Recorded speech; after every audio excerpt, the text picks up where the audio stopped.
म्हणजे ते just video.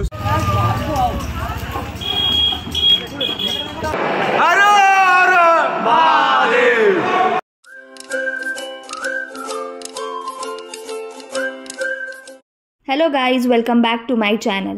आज आपण निघालो आहे महाकालचं दर्शन घ्यायला, म्हणजे उज्जैनला. तुम्ही पण जर उज्जैनला जाण्याचं प्लॅन करत असाल तर हा व्हिडिओ शेवटपर्यंत नक्की बघा. पुण्यापासून उज्जैन 680 किलोमीटर आहे. तुम्ही जर कारने जाणार असाल तर मुंबई आग्रा हायवेने जाऊ शकता. आम्ही पहाटे 5ला निघालो आणि उज्जैनला रात्री 11ला पोहोचलो. उज्जैनला पोहोचल्यानंतर आम्ही हॉटेलला चेक इन केलं. तिथे तुम्हाला 1000 रुपयापासून पुढे रूम्स अवेलेबल मिळतील.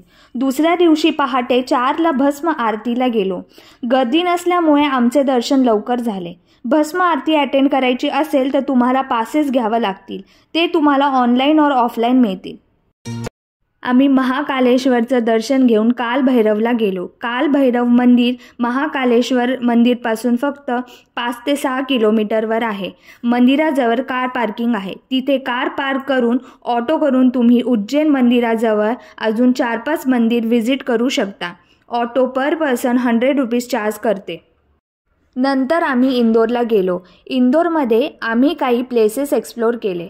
पहिले आम्ही राजवाडा पॅलेसला व्हिजिट केलं, ज्याला होलकर पॅलेस पण म्हणतात. हा पॅलेस मराठा साम्राज्याच्या होळकरांनी सुमारे 200 वर्षांपूर्वी बांधला होता. हा एक इंदोरमधील एक ऐतिहासिक राजवाडा आहे. नंतर आम्ही लालबाग पॅलेस बघायला गेलो.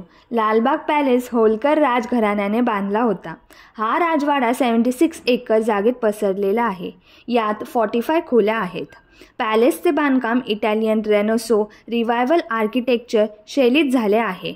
आपण आतमध्ये बघू शकता की किती सुंदर हा राजवाडा आहे. ओमकारेश्वरला जाण्यासाठी निघालो. इंदोरपासून ओमकारेश्वर जवळपास 80 किलोमीटरवर आहे. ओमकारेश्वरला पोहोचल्यावर हॉटेलला चेक इन करून आम्ही दर्शनासाठी गेलो. मंदिर सकाळी 5 ते रात्री 10पर्यंत खुले असते. ओमकारेश्वर हे 12 ज्योतिर्लिंगपैकी एक आहे. हे मंदिर नर्मदा आणि कावेरी नदीच्या मिलनबिंदूवर असलेल्या मांधाता नावाच्या बेटावर आहे. यात बेटाचा आकार ओम चिन्हासारखा आहे.